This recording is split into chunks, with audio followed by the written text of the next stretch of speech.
Masquera saying muri Zimbabwe, welcome to our channel Zim Confessions and Deep Secrets. Kana karike kuchanga kako kuya hapa ino channel, please don't forget to subscribe. Kana uchiwa garaka subscriber, don't forget to comment and share this video. Nasi muri Zimbabwe itakuigira inyaya iri kunetsa nyaya ya Sylvia Kasukuwere muri Zimbabwe.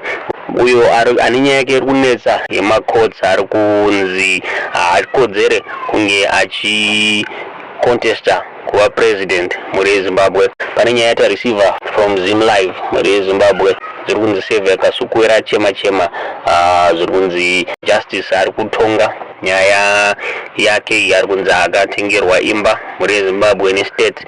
Ziri kunzi saka mutongo wake unogona kuita biased since akatengerwa imba nestate muri Zimbabwe.